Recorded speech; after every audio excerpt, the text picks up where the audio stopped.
Warahmatullahi wabarakatuh. Anak-anak, kita lanjut ke sedikit tentang alat-alat optik. Di sini tidak banyak yang saya jelaskan karena sebetulnya sebagian dari materi ini sudah dipelajari di waktu SMP. Pertama yang akan kita bahas adalah pemantulan cahaya. Ya, yang jelas pemantulan cahaya berarti kita akan berhubungan dengan cermin, kemudian nanti pembiasan berarti kita berhubungan dengan lensa. Oke, kita lihat dulu hukum pemantulan atau jenis mantulan cahaya. Ya, ini dulu hukum pemantulan cahaya. Ya, jadi sinar datang garis normal. Ini sinar datang, ini garis normal ya, garis yang tegak lurus dengan cermin, dan sinar pantul terletak pada satu bidang datar. Kemudian yang sangat penting di sini adalah sudut datang I sama dengan sudut pantul R. Jadi pada cermin apapun sudut datang itu akan selalu sama dengan sudut pantul.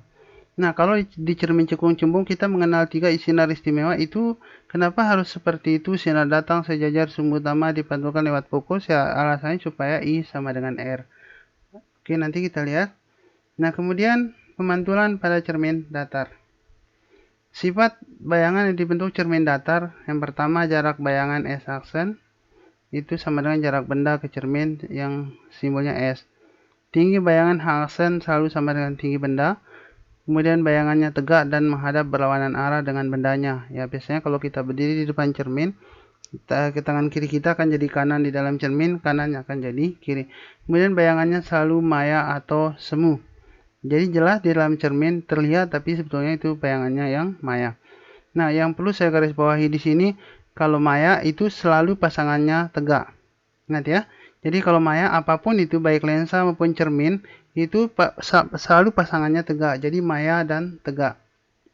Kemudian urusan diperbesar diperkecil itu nanti tergantung jarak bayangan, jarak bendanya. Kemudian kalau dia nyata pasti dia terbalik. Gitu ya. Nah, itu Allah sudah menciptakan kondisinya seperti itu. Coba kalau Anda bayangkan kalau maya pasangannya terbalik. Maka ketika kita berada di depan cermin, kita misalkan niatnya mau sisir rambut, malah betis yang kelihatan di cermin. Tapi kan enggak kan, jadi tetap kepala di atas, bayangannya juga demikian. Nah, itu karena maya selalu pasangannya tegak. Kemudian pembentukan bayangan pada cermin datar. Jadi seperti ini.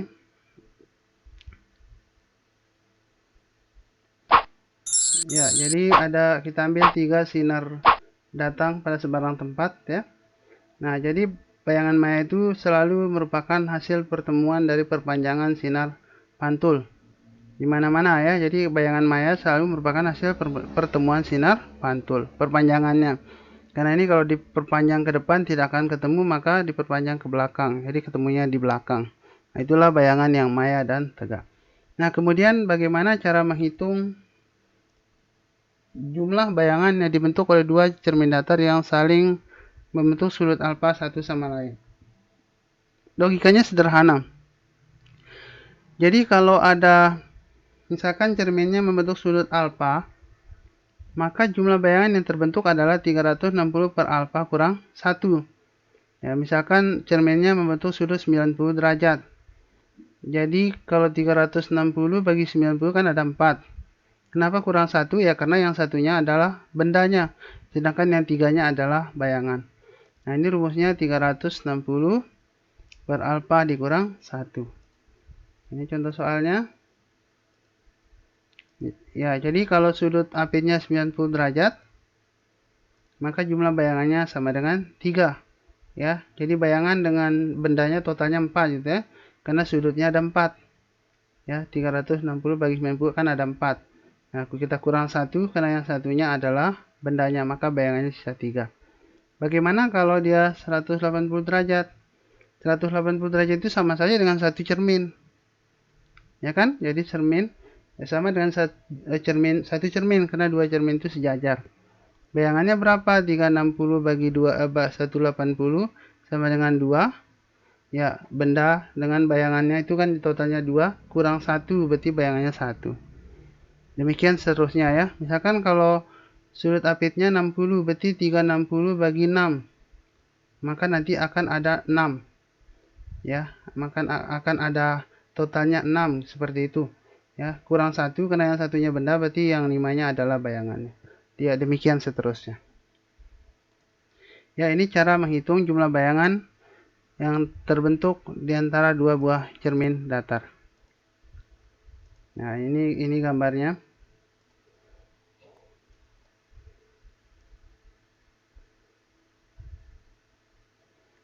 Ya, ini benda, ini ada sinar datang, dipantulkan, diperpanjang, datang, dipantulkan, diperpanjang, belakang. Ya, ini bayangannya dari cermin 1. Ya, ini sinar pertama dipantulkan, kemudian diperpanjang. Ya, ini juga diambil di sebarang tempat, kemudian dipantulkan, nggak ketemu, ini bayangan yang terbentuk pada cermin datar 2.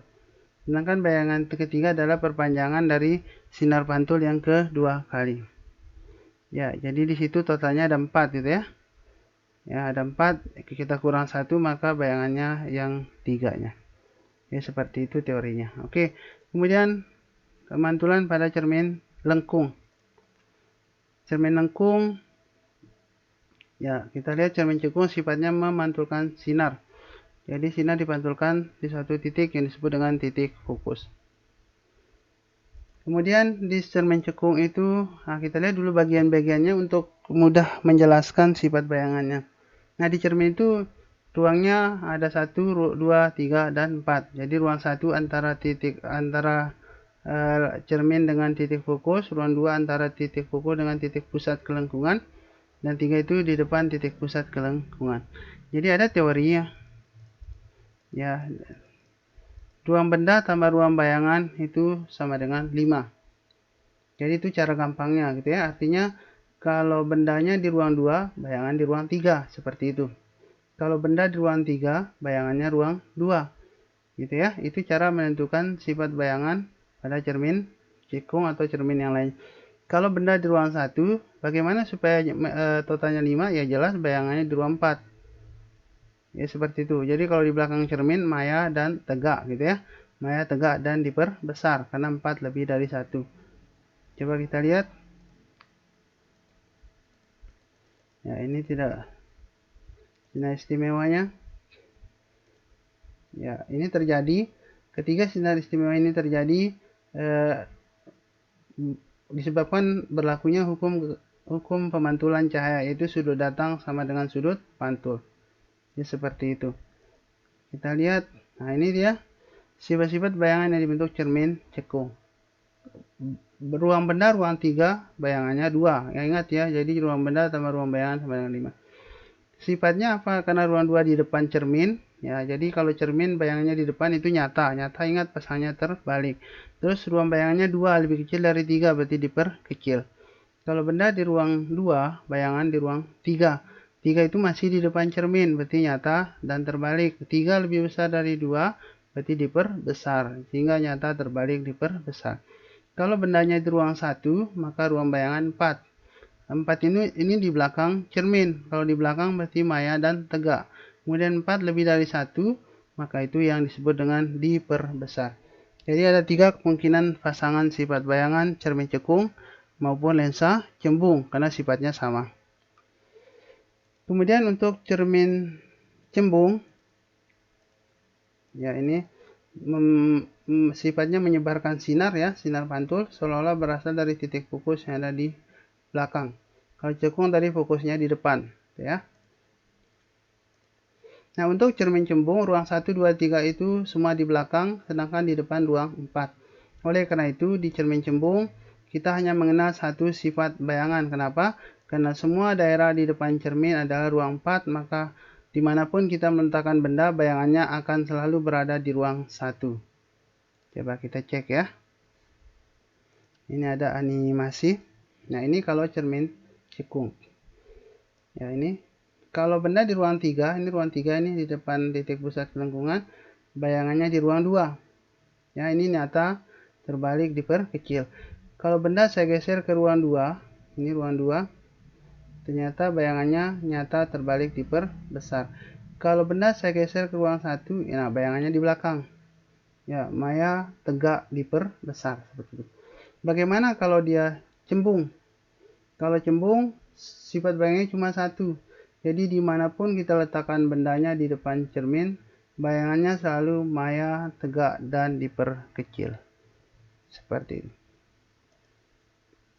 Oke, mungkin itu saja untuk pemantulan pada cermin lekung.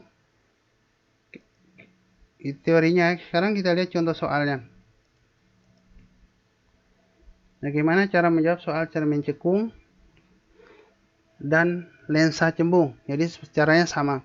Kita bisa menggunakan gambar atau langsung pakai rumus.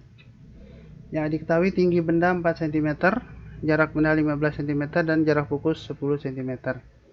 Ditanya perbesaran, jarak bayangan, tinggi bayangan, sifat bayangan. Ya, ini saya balik ya. Biasanya kalau di SIMPI, kalian sukanya menghitung jarak bayangan dulu ya. Baru perbesaran dengan rumus S aksen per S. Tapi sebetulnya lebih gampang cari perbesaran dulu, baru jarak bayangan, tinggi bayangan, dan sifatnya. Ya, kita hitung perbesarannya dulu. Jadi perbesaran itu adalah perbandingan jarak titik fokus ke cermin atau lensa dibagi jarak titik fokus ke benda. Artinya kalau jarak fokusnya masih lebih jauh daripada jarak fokus ke benda, maka itu pasti diperbesar. Nah, ini fokusnya 10, kemudian jarak fokusnya ke benda titik itu cuma 5, berarti 2 kali ya diperbesar. Besarannya 2 kali atau diperbesar. Kemudian jarak bayangan, nah ini gampangnya kalau pakai cara ini. S aksen M kali S, 2 kali 15, 30 cm. Tinggi bayangan apa? H aksen M kali H, 2 kali 4 sama dengan 8 cm. Nah, kalau pakai gambar bagaimana? Nah, kemudian sifat bayangan sudah jelas ini. Karena benda di ruang 2, berarti bayangannya di ruang 3. Ruang 3 di depan cermin itu nyata dan terbalik. Karena ini 2 kali berarti diperbesar. Berarti nyata, terbalik, diperbesar. Cara mudahnya pakai gambar ya, gitu ya. Jadi baik nanti lensa cembung maupun cermin cekung. Jadi ini 10 jarak fokus, jarak bendanya 15. Ya, yang namanya perbesaran itu jarak fokus ke kanan dibagi jarak fokus ke kiri.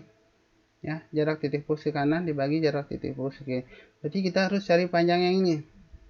Ini panjangnya berapa? Yang sedikit ini, ya panjangnya sama dengan 5 cm. Nah, berarti ini bagi ini adalah perbesaran. Sehingga perbesarannya 10 bagi 5 ya, yaitu 2 kali. Nah, nanti menghitung S aksen berarti M kali S, menghitung H aksen itu M kali H, seperti itu. Nah, ini bisa kita pakai sampai nanti pada menghitung perbesaran lensa objektif pada mikroskop. Ya, ini dengan cara yang sama juga bisa. Ya, S-nya 24, F-nya 8. Berarti ini lebih jauh jarak fokus ke benda ya. Ini pasti diperkecil. Ya, ini setengah kali. Ya, berarti diperkecil jarak bayangannya setengah dari jarak benda, 12 cm. Tinggi bayangan setengah dari tinggi benda, yaitu 3 cm. Sifat bayangannya bagaimana? Nyata, terbalik, dan diperkecil.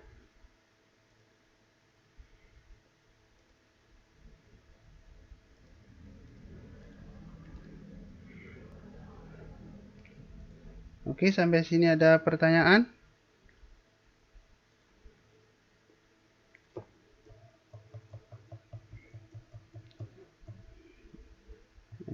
Oke, bagaimana dengan cermin cembung? Nah, cermin cembung itu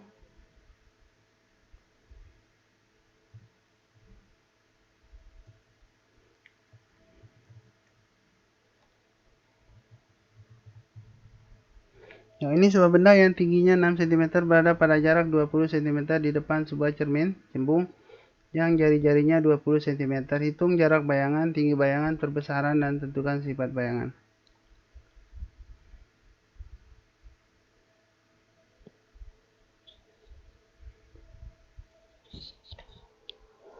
Oh, mohon maaf, ini ada salah ketik. Kalau cermin cembung berarti ini sepertiga ya, sepertiga kali 6 berarti ini 2 cm. Kemudian sifat bayangannya cuma satu, maya tegak ya. Jadi maya tegak, tegak, dan diperkecil. Nah itu kalau cermin cekung ya, cermin cembung. Jadi dimanapun bendanya, jadi selalu diperkecil ya, dengan sifat maya dan tegak.